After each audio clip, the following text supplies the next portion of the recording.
The U.S. military says it's finished installing a floating pier along the Gaza Strip, another way to bring humanitarian aid into that area. Also want to call your attention right here to a post from Eylon Levy. He is a former government spokesperson for Israel.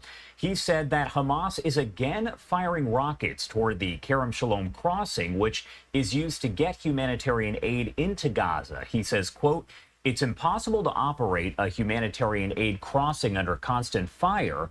Hamas must stop trying to engineer a humanitarian crisis in Gaza." Do want to talk more about all of this and the latest developments here, so let's bring in Paul Salem, the CEO and president of the Middle East Institute in Washington, D.C. Thank you so much for taking the time to be here with us today. Thanks for having me. All right, so first off, I do want to talk to you a little bit about the humanitarian aid that is flowing into Gaza right now. When you do have Hamas firing there at the Kerem Shalom crossing, how big of an issue is that causing for getting the humanitarian aid there to Gaza and the folks that need it? Well, the humanitarian situation in Gaza, as everybody knows, is catastrophic. Already there's about 2 million people displaced. The infrastructure of the area has been largely decimated, and big parts of the area are on the brink of famine, also the risk of the spread of disease. There are two or three things that are necessary to get aid to levels where the humanitarian situation can begin to ease. One is to open or facilitate the opening of the various border crossings, both from the Israeli and the Egyptian side, in order to allow hundreds of trucks on a daily basis to be able to come in to the Gaza Strip. Most of those crossings are controlled by Israel. Israel often says we want to open them, but we want to inspect, but the inspection takes so much time that in effect the aid doesn't get in. As you've just reported, Hamas has apparently also struck out at certain times on some of these border crossings as well. The second aspect of humanitarian aid is that even when and if humanitarian aid enters the Gaza Strip, there needs to be enough stability and infrastructure to distribute effectively humanitarian aid to 2 million people. So the challenges are enormous. The fact that the U.S. has established this sea bridge as a way to get some aid into Gaza is a very good thing. It demonstrates the U.S. position and the U.S. will.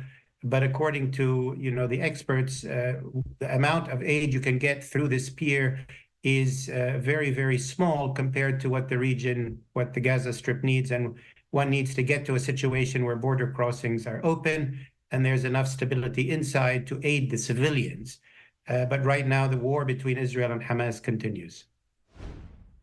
It definitely does. Well, I do want to take you to some of the other video that's come in. This is actually from Israel. They did provide this to us. The Israel Defense Forces showing a Hezbollah military structure essentially decimated there by troops. This comes as we are seeing the back and forth going on in northern Israel and Lebanon. Can you explain to me where things kind of stand right now when it does come to the fight that is ongoing between Israel and Hezbollah? Well, the origin of it after the Hamas attack on October 7 and the beginning of the Israeli counterattack in Gaza, Hezbollah, as an ally of Iran and as part of what Iran calls the axis of resistance, opened a front from the Lebanese side towards Israel in order to, in their words, detain or distract or pin down some Israeli forces in northern Israel, and to show that Iran, through its allies, was, joining the fight to some degree as relates to Gaza. The war has been ongoing between Israel and Hezbollah for the last 7 months, but it has been, let's call it a limited war, a medium-level war with very kind of precise targeting on both sides. It's important to note that more than 100,000 Israeli civilians had to vacate northern Israel, and more than 100,000 Lebanese civilians had to vacate southern Lebanon. The U.S. is actively mediating between Hezbollah and Israel to try to get that front, as it were, to stabilize. But that's unlikely to happen before we get a ceasefire in Gaza. Let's talk a little bit more about the situation there in Gaza as we take a live look at the Israel-Gaza border. Some pretty strong comments by Israel's defense minister Yoav Gallant criticizing Prime Minister Netanyahu over who is going to govern Gaza after the war. I want to get your take here. What stood out to you about Gallant's comments, and why have they caused so much controversy, so much backlash? Well, I think, the war is in its seventh month. I think many people in Israel and leaders are realizing it's entering its final stage. That relates to Rafah. Will there be an operation in Rafah? Will it be limited? Will it be large? But even Prime Minister Netanyahu sort of signals that the Rafah battle will be the last one of this war. This means that Israeli leaders and the Israeli public have to begin thinking about the day after the war. What will Israel's position be? What will its responsibilities be? Also, let's not forget the Israeli political situation is extremely divided and fraught. Obviously, there were massive demonstrations before October 7, and politicians are beginning to jockey for position, probably because Prime Minister Netanyahu, once the war is over, might not be able to cling on to power. So they're beginning to stake out political positions that might serve them well. But it's very true that Prime Minister Netanyahu has said that Israel will continue to rule or occupy or govern Gaza after the war is over. But that is not a very sustainable position, nor is it a very popular position.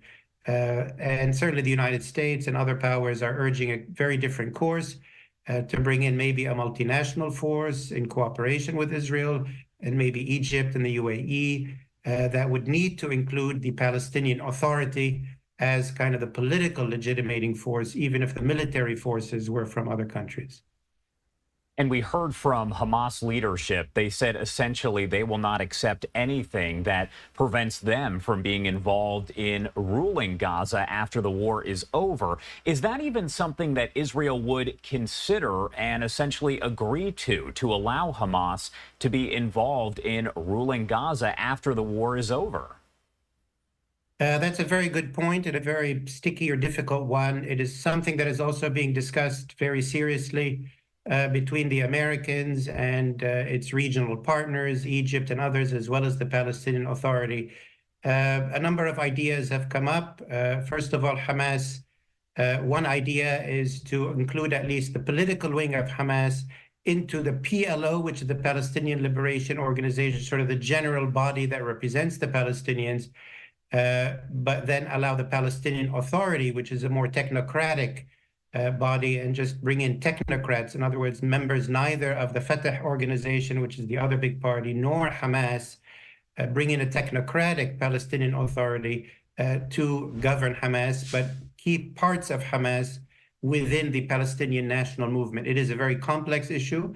Hamas itself has multiple leaderships. It's not unified. It is going to be a very major sticking point, but I think most people agree, even in the region, that Hamas cannot have a direct role in Gaza or in governing Gaza after the war is over. The European Union has essentially said that if Israel does continue with that full-scale Rafah operation, it could put a strain on the relationship between the European Union and Israel. What is that relationship like, and is that an important one to Israel, especially considering the ongoing war? It is an important relationship. It's not as important as the relationship with the U.S. for Israel, no doubt.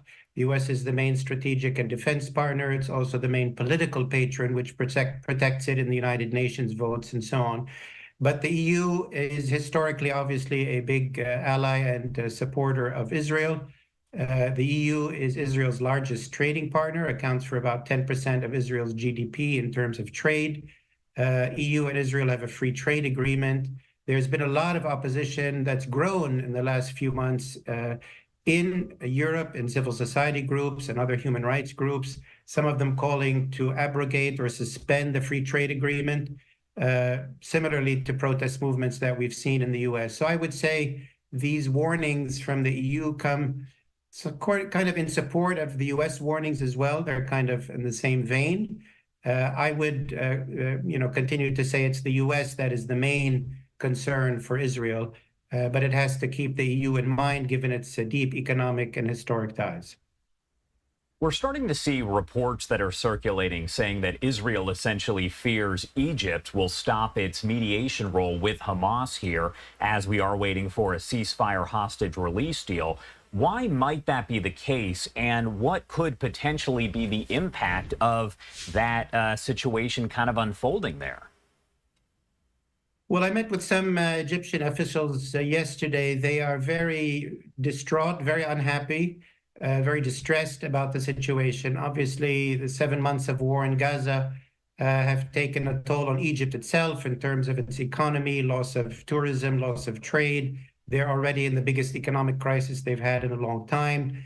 They fear that the Israeli right wing's plan is effectively to try to evict those 2 million Palestinians and throw them into the Egyptian Sinai desert and have them be Egypt's responsibility, which Egypt is very much opposed to and very much concerned about.